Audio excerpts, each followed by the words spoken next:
Ladies and gentlemen, welcome to the CSGO Clutch Podcast. My name is Adam Cohn. I am your host. Dan is off tonight, so it is a solo pod edition here on the CSGO Clutch Podcast. And we have a pretty interesting final day here for Group D. Wanted to show you all, this is from Liquipedia.net for Esl Pro League Season 13. The same site we've been using to talk about all these groups. Been using them and HLTV.org. Big shout out to them.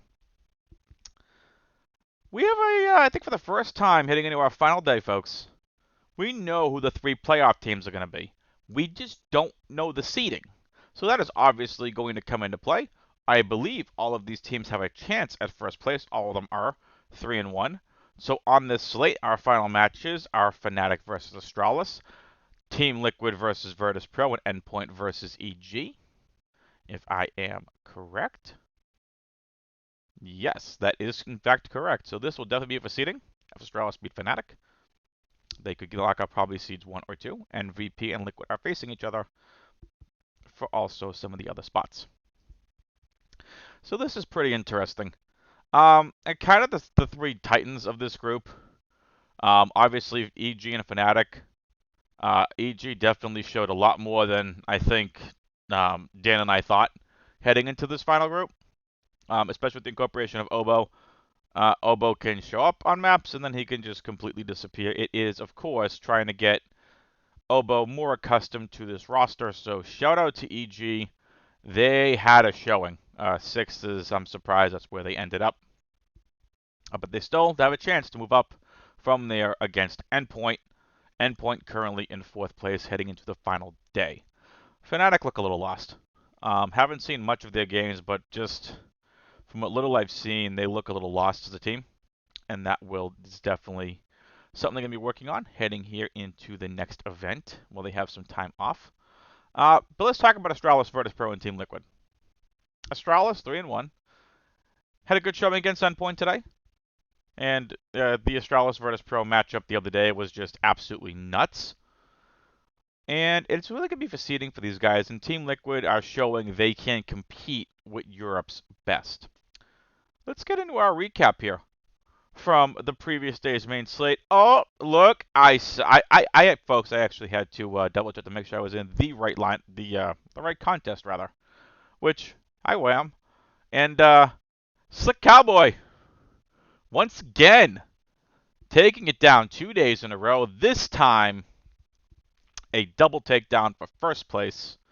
Yakindar captain, someone I was very high on, but every time I put Yakindar and Jay in my lineup, it was very tough to try and make 3 Astralis work. I was set on either 2 to 3 VP or 2 to 3 Astralis. I didn't want to get off that. As I like Dan talked about the other day, I thought Evil Geniuses had a chance to beat Team Liquid, and that was leverage. So I was trying to figure out how to make my lineup work. I ended up captaining Kickert instead of Yakindar. Whoops.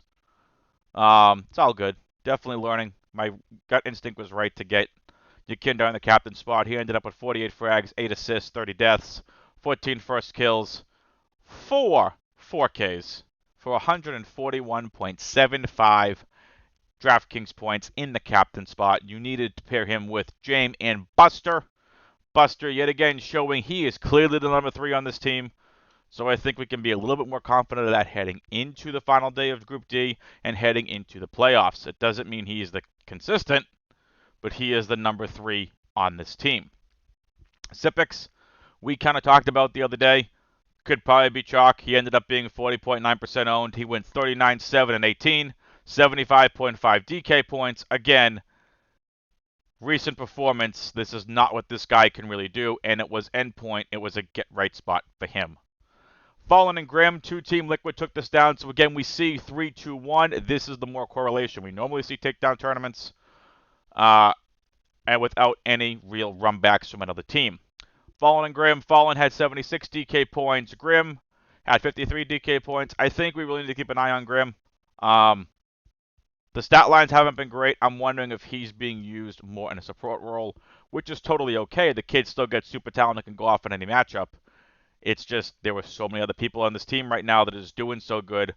The teamwork on Team Liquid is working, and I wouldn't change it if I were them. So definitely a cool lineup. So shout out to Slick Cowboy and D Sella Congrats on the double takedown. Let's head into the final day for Group D. Before we get into this breakout, make sure you hit that like button, please. Hit the subscribe button, and hit the notification bell next to it. That way there you all know when these podcasts drop. And leave a comment down below. Tell us what you like about the podcast, what you don't like. Just give a shout out.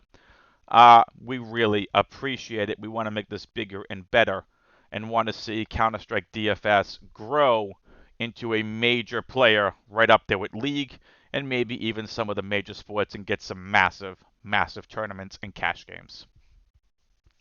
First game on the docket, Fanatic versus Astralis. Kinda should be straightforward.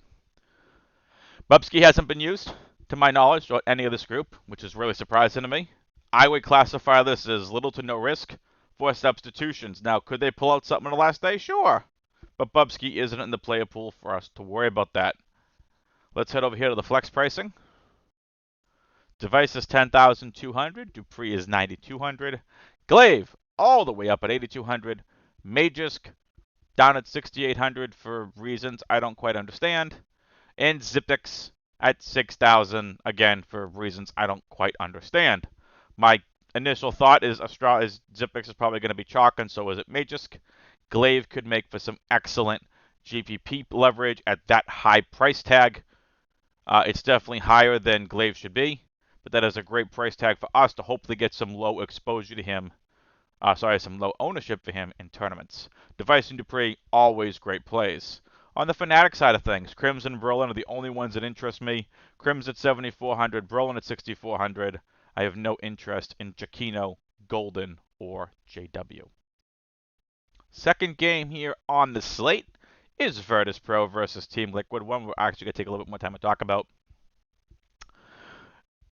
This definitely has playoff implications. Again, both locked into the playoffs. It's just a matter of what seeding they're all going to get. Again, Astralis, Vertice Pro, Team Liquid, all battling out for seeding on this slate. In this last day of play. And for the slate, Vertice Pro versus Team Liquid, well, we saw what Astralis Vertice Pro could do the other day. They went nuts. Are we going to give Team Liquid the same respect? And I think we have to. They've looked really good in this tournament. And with that being said, talking first about the Vertice Pro side of things, Yukindar all the way up at 9,000. Fantastic price tag. Yukindar definitely someone I'm interested in the slate. Jame at 8,000 is $1,000 too low. We said this yesterday. Anytime Jame is under 9,000 is ridiculous, and we play him. And we get that leverage. Buster at 7,200 I think is going to be one of the keys to the slate. And the reason I think it's one of the keys to this slate is because I don't know how many people are going to play him. I mean, if you just take a look at the matchups, right, we have Astralis versus Fanatic. Astralis should win that game. EG versus Endpoint. EG should win this game. Vertice Pro versus Team Liquid. VP should win this game. But let me just pull up the odds here real quick for us. Can take a look here on Pinnacle. Big shout out to Pinnacle. I'm going to go over here to Leagues. I'm going to go over here to Esl Pro League. Astralis is a minus 337 favorite against Fnatic. Vertice Pro a minus 184 favorite against Team Liquid. And Evil Geniuses is a minus 236 favorite against Endpoint. Team Liquid is a plus 150 underdog. Yeah, that's really it. I don't get the plus 150 thing. Something I think we could get some leverage on in tournaments if you think Team Liquid can beat Vertice Pro. I don't. I think Team Liquid's probably fighting and going to stay in the third spot. I think Astralis take care of business against Fnatic 2-0.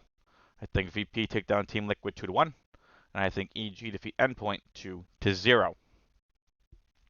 The rest of Vertice Pro, Kickert and Sanji, exposure in MMEs for me only. And also only for large field GPPs. We can see how well Kickert and Sanji can go off from time to time. It doesn't seem to be as frequent. On the Team Liquid side of things, Elige under $9,000. He's 8,600. Naf 7,800. Fallen, the Opera, and IGL for Team Liquid is $6,600. Stewie 2K at 6,000. Grim is all the way down to $5,000. That price tag is very interesting to me. If Grim can do the same exact thing He did in this last, let's say he goes 35 and 35. Throw some, put some assists in there. Team Liquid end up winning.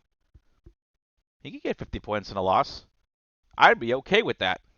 I don't think that's going to hurt you in your lineups for this slate. However, if you think Vertice Pro win, I'm not playing any one-offs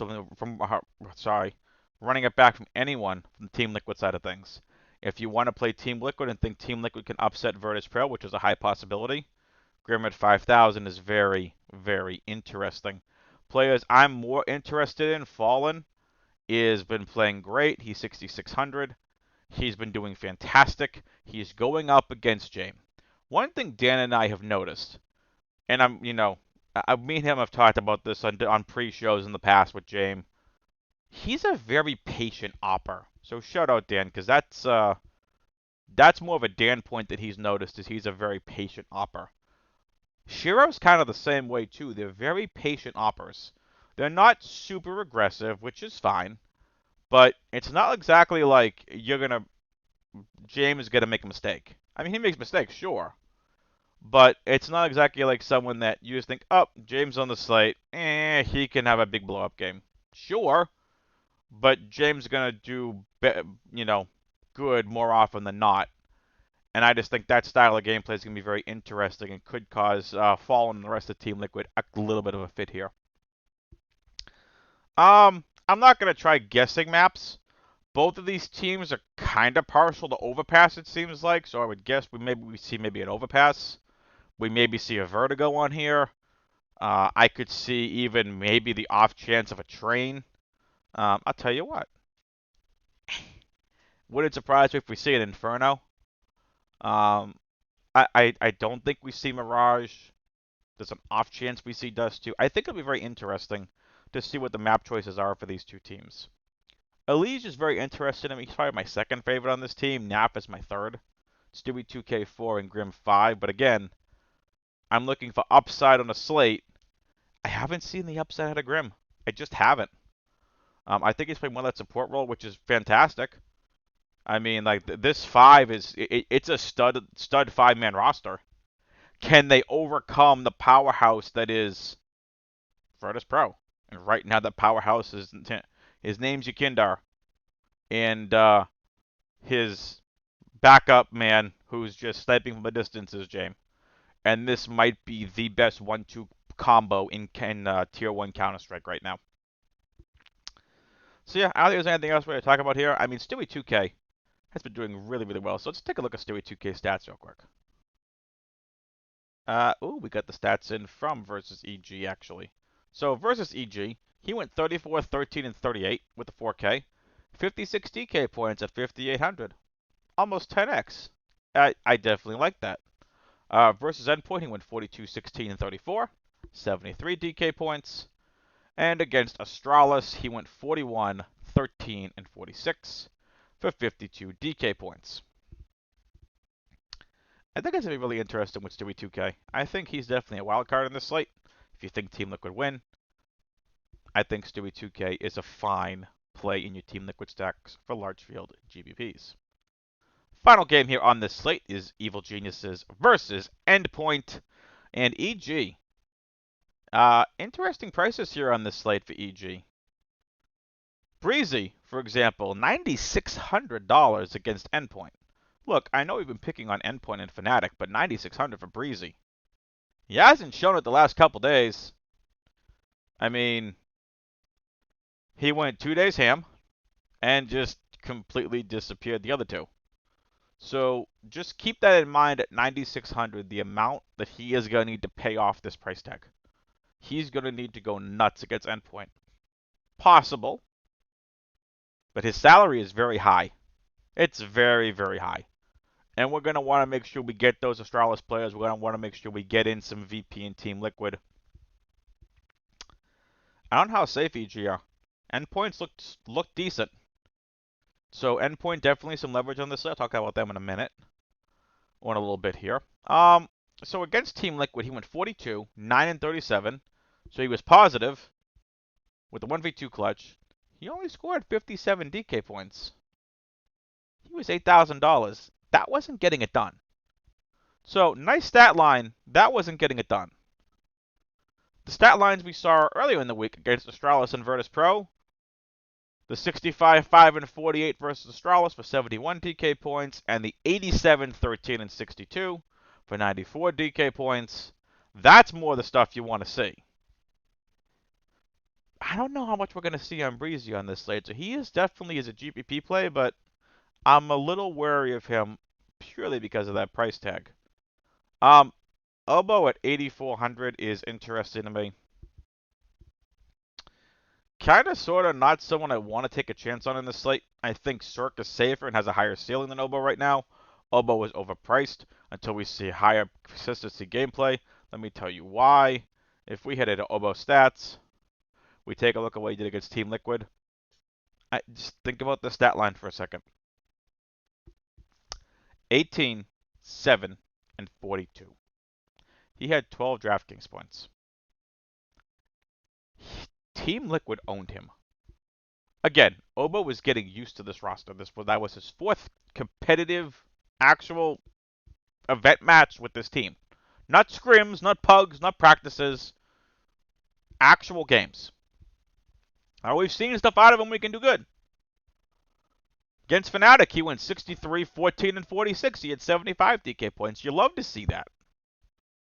Against Astralis, back on day 1, 44, 8, and 53 for 32 DK points. Against Vertice Pro, he went 69, 13, and 68. Great stat line. He only had 58 DK points, but that was at $4,400. So that completely was worth the salary at $4,400. 8,400 is about $2,000 too expensive. He should be in that 6,000 range until we see more out of him. That's my opinion. Cirque has looked better. His gameplays look better. Stat-wise against Team Liquid, he was probably the highest performer, I believe. 48, 6, and 36. He had 63 DK points. He's been one of the more consistent performers in this tournament. His DK points, rather than going over his stats, I want to tell you all are 65 points against Astralis, 37 against Vertice Pro, 61 Draftkings points against Fanatic, and 63 Draftkings points against Team Liquid. Fantastic scorelines. I think Cirque is someone we want to take advantage of. I wouldn't mind a Captain Cirque in large field GPPs either. And that should help you fit Breezy, and maybe some Astralis, and one of Vertice Pro and Team Liquid as well. Again, Tarek is okay. Large field GPPs, MME only. I'm fading Stanislaw.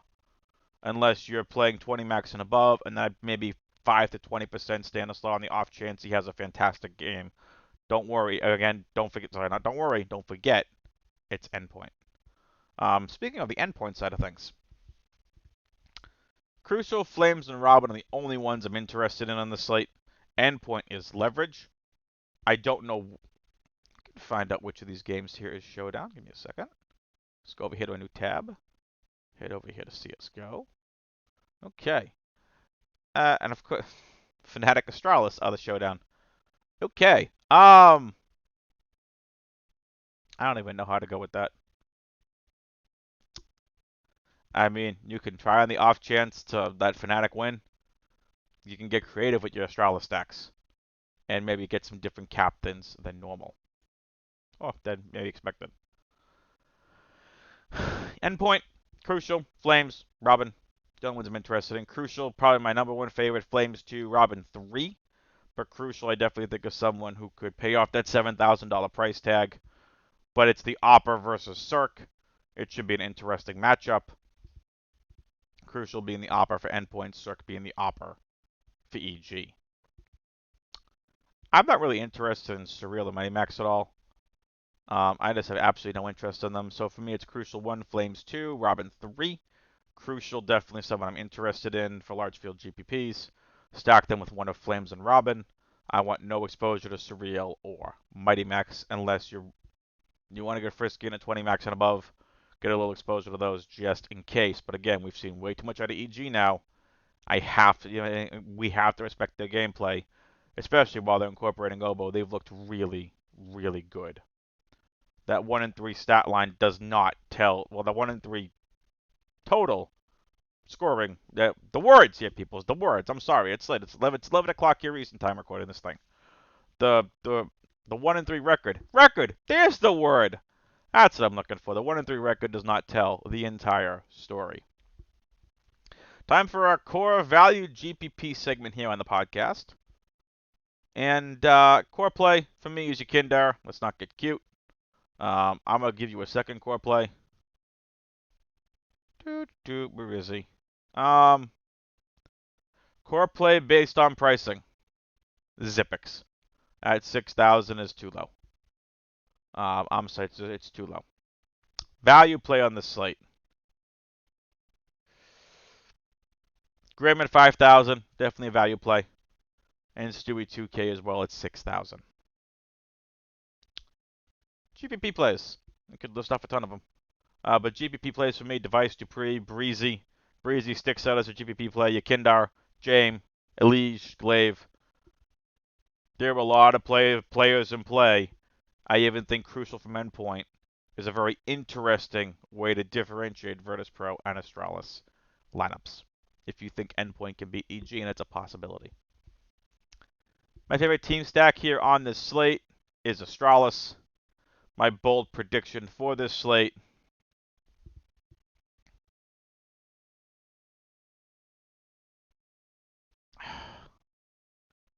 I'll give you two bold predictions.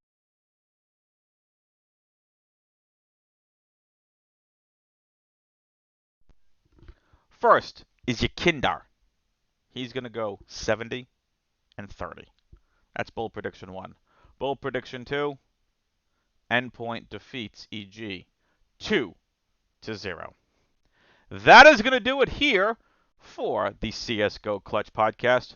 Again, don't forget, hit that like button, hit the subscribe button, hit the notification bell so you all know every single time one of these podcasts drop, and leave a comment down below as well. Tell us what you like about the podcast, what you don't like. Give a shout out, and we thank you all for your support. That is it for this slate. We will be back for the ESL Pro League Season 13 playoffs. Good luck on this slate. Latest, peoples.